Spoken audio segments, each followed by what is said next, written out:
Hey guys, welcome back to yet another video with some useful kitchen tips that will not only avoid food wastage but also may help to save some money in the kitchen. And let's get started with the video.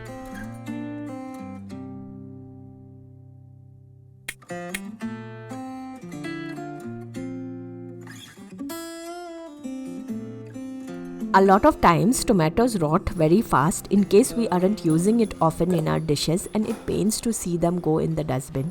This trick is also very useful in season when tomatoes prices fall and you get it for very cheap. If you like a lot of tomatoes in your cooking, you may consider doing this to save some money. Buy in bulk, cut them into cubes and blend it well and cook it to make a puree. To a pot, pour the puree, make sure not to add anything. Once the tomatoes get cooked a little, add some salt and oil and let it cook well.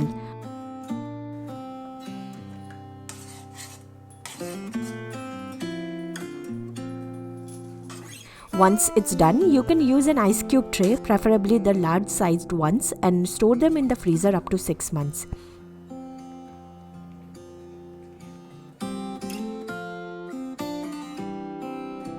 It not only prevents wastage but also makes cooking quick and hassle-free.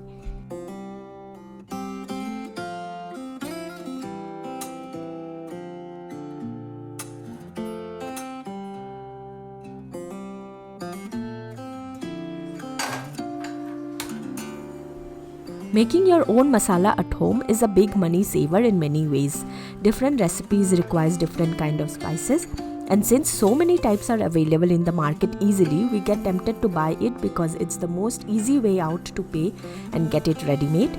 However, we don't realize the long-term waste.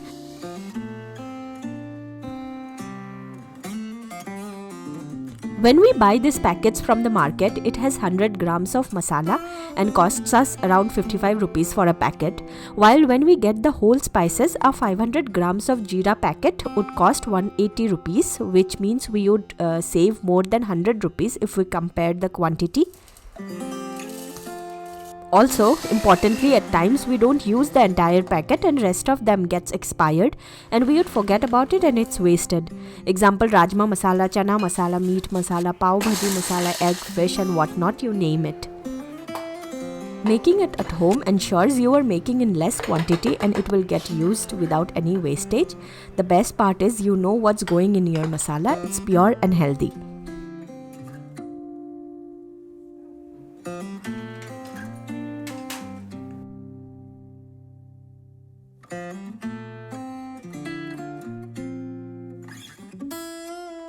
This is a new learning and I thought I should share with you all.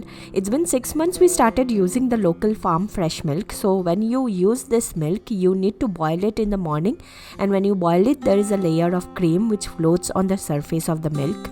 My family doesn't like the taste of the makhan particles in their milk, so I normally pick that up with a spoon and put it in a container in the freezer till I accumulate good amount of makhan and use it to make homemade butter or ghee. So for making this homemade butter, you need to pour the cream in the grinder, add some ice cubes and cold water and grind it till the butter separates from the cream. Once it's separated well, we have to wash the chunk of butter in water well. At this stage, when you boil the butter in a pan, it turns into ghee. But I won't make ghee today.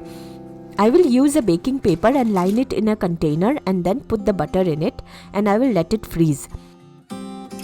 Don't throw away the water which is separated from the cream, that's buttermilk.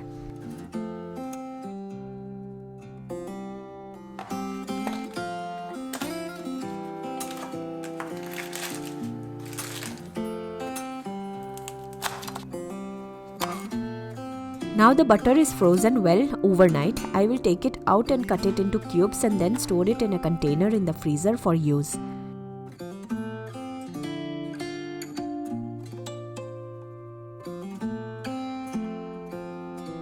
I'm also going to make buttermilk with the leftover water from the cream. I will add some coriander leaves, salt, pepper, 1 green chili, jeera powder and blend it well.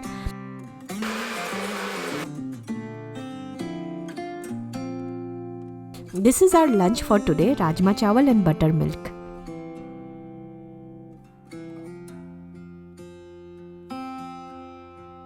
You can use the butter in your morning bread toast,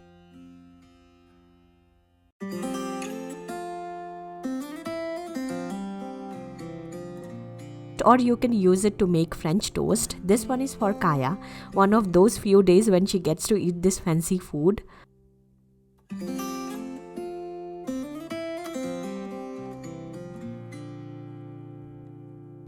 Or you can also use it in making pasta, basically anything that requires butter.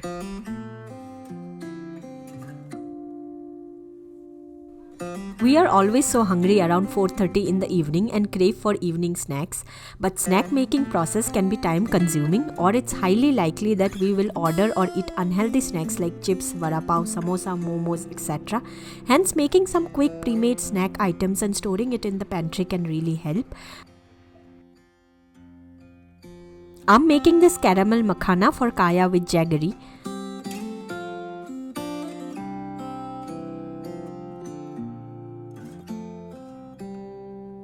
Also some puffed rice fry or masala murmura. In a karai, I used some curry leaves, kalonji, green chilies, garlic powder that I made at home, turmeric powder and salt, and then I will add the puffed rice and fry it well till nice and crispy. You can store this in an airtight container and use it for a month. It will get a little dampened with time, but you can roast it in the tawa again to make it crispy.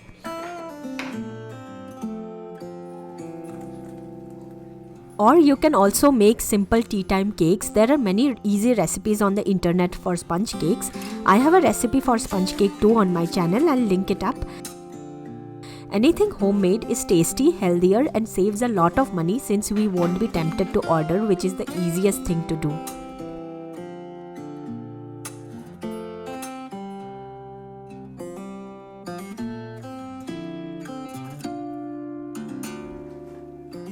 Or you can also make this roasted chana. I'm going to add some salt, turmeric, red chili powder, garlic powder and oil and mix it well, and then I will bake it in the oven for 30 minutes, 15 minutes on each side at 250 degrees Celsius.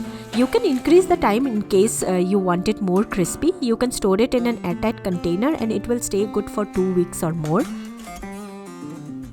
At times it may become damp, so you can put it in the oven for about 5 minutes and it will get crispy again.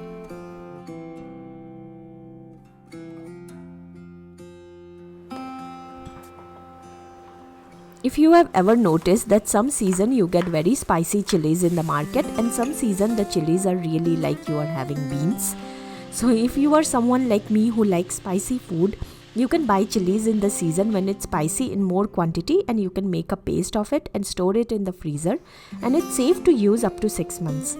I will cut the chilies in pieces and I will blend them with some oil and salt, and that will help to preserve it better.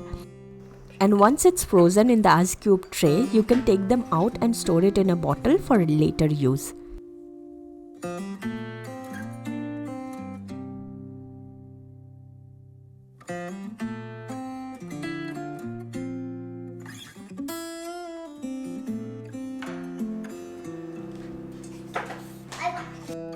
I have spoken so many times in the past about this process of cutting and chopping veggies in advance. Not sure for how many it's true, but for me, if I don't have my veggies pre-cut, then I'm too lazy to cook and most of the time would skip cooking and would be very tempted to order out.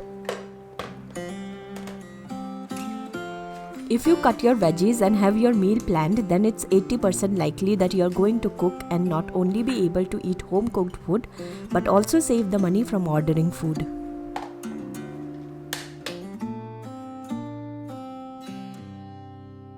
In here with the pre-cut veggies, I made a veg pulao and aloo gobi sabzi, and with the rest of the gobi I made some pepper gobi fry the next day. And with the cut tinda, I made some tinda masala for lunch the next day.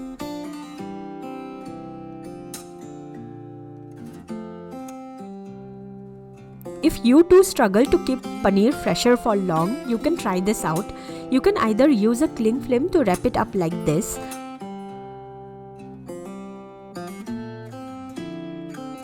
or you can put the paneer in a bowl and fill it with water. Make sure the paneer is fully submerged. You can keep it fresh for a few days, but you need to change the water every day.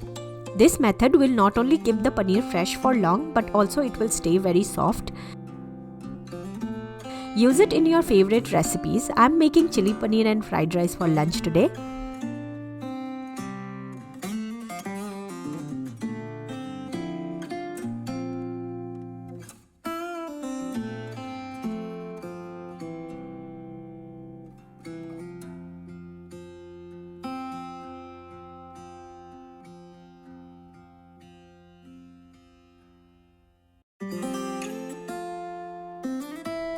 For garlic cloves, you can use some hot water and soak it for a while, then peel it. This makes the peeling process very easy. I like to peel them and store it in an airtight container in the fridge with a paper towel underneath. It will stay fresh for long that way, and it will be very easy to use while cooking. Another tip here is, in case you bought too much of garlic and you think it may get spoiled, you can crush them a little and make a powder out of it. It's the same way you make garlic pori. I will add the remaining garlic cloves to a pan and fry it till it gets well roasted and very dry. Then I will add some dry red chilies in the same pan along with some salt and the roasted garlic.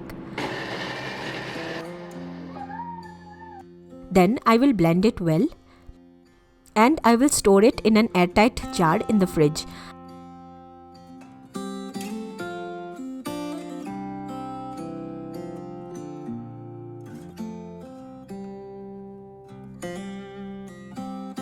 I haven't used any other ingredients to make this powder because I am going to use it for Chinese preparations and also in normal dal, etc.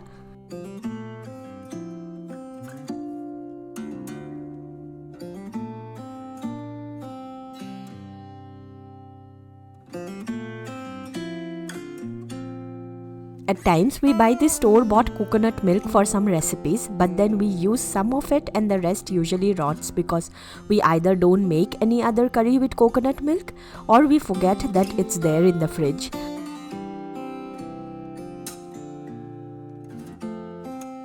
To avoid this food wastage situation, you can store it in an ice cube tray and freeze it. It will last for over 3 months, and whenever you need it, you can take a cube out and then use it in your curry.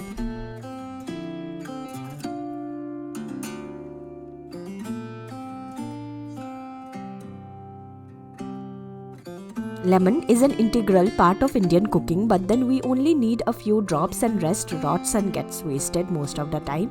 I have shown one way of storing lemons in a jar filled with water in one of my previous videos, which I'll link up somewhere.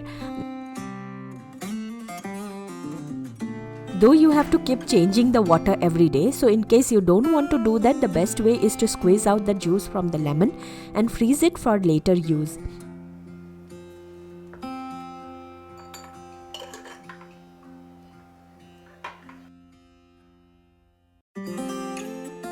You can use these cubes in making sabzi, marination, and even make lemonade out of it.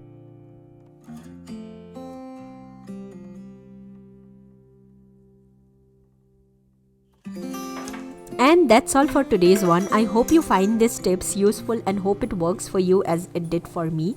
And in case you haven't subscribed to the channel yet, please do to see similar videos from time to time. You can also hit the bell icon on the right hand side of the home page so that you don't miss on any updates. And thanks for watching, and I'll see you soon with a new one. Take care. Bye.